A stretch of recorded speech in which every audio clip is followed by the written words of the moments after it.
Thank you so much. I would like to say hello to all of you, and I'm really honored to be here with you today. I will try to talk about today's topic, but if you don't mind, before I'm starting, I feel I need to present the institution that I'm coming from.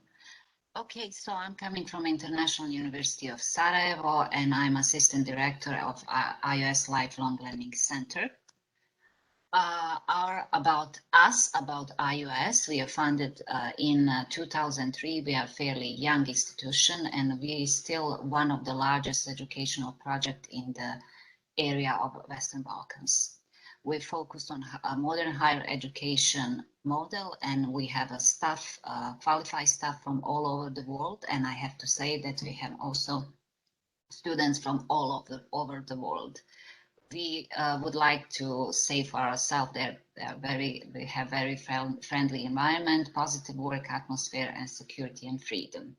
So under umbrella of International University of Sarajevo, we have iOS Lifelong Learning Center that I'm actually assistant director, and we were established with aims to help the professional and personal development every citizen, students, everyone, whoever is interested in a continuous education. iOS Life is basically focused on non-formal training and education, and we are organizing numerous workshops, seminars, conference, training at national and international level. We're trying to actually train better force and that is our way to contribute to economy of Bosnia and Herzegovina. And we really trying to make some link with the industry. We're cooperating with the Federal Chamber of Commerce, with high school, vocational high schools, companies, partners, and we are participating in mobility projects that are funded by EU, USAID, and even local authorities. Under umbrella of iOS Life, we have an integral part, English language school that we call in ELS, accredited by the Equals. That is prep school that students who are not very proficient in English language attending in order to get ready to study at our university. So back to our today's topic, vocational education and training as SMEs in third countries, the case of Bosnia and Herzegovina.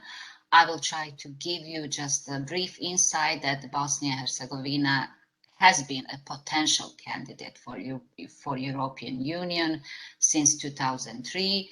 And basically formal application is submitted in February 2016. Our country has two separate entities, which is Federation of Bosnia and Herzegovina and Republika Srpska. We are a nation of 3.5 million that actually aging and declining numerically, partly through the migration outflow.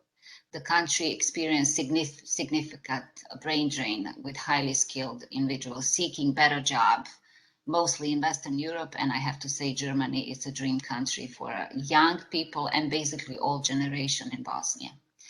The percentage of early school leavers is very low, and I have to say that participation in higher education is actually doubled since 2000, and these are data from 2017. What we don't like when we're speaking about lifelong learning, that's only 1.8% of adults actually participating in lifelong programs, different programs, and there is also data from 2017. That's not what we would like to see.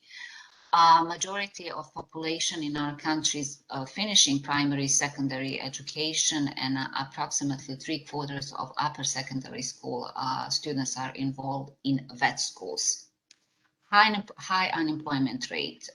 It's a big reality in Bosnia, especially for female population, some other groups, and percentage is actually, according to the official statistic, maybe declined, but when we taking into account that people are leaving, this percentage is still extremely high. The education and training system is highly fragmented, and it's actually resulting in lack of common standards, I would say, for educational level, teachers training and performance of evaluation. Also, Bosnia has a very complicated structure in terms of decision making. And for example, for education, we have 14 different educational bodies. And when some decision needs to be implemented, it's very hard. Let's start with some positive facts on our way to EU. We have to mention that some important steps were taken, such as adoption of the framework law of VET in Bosnia and Herzegovina, then also strategy for VET development, law and establishing agency for pre-primary, primary and secondary school, BH VET system. Yes, it's in a reform process, and we have situation now where most of the old curricula have been replaced by new modular curricula and curricula based on learning outcomes with a broader basis. We have at schools that offer 3 years and 4 years programs for our students. 3 years programs are basically oriented to labor market, since 4-year programs can end with graduation, but can also give possibility to continue education at some universities. Now, today we are talking about some problems, obstacles, weakness, challenges.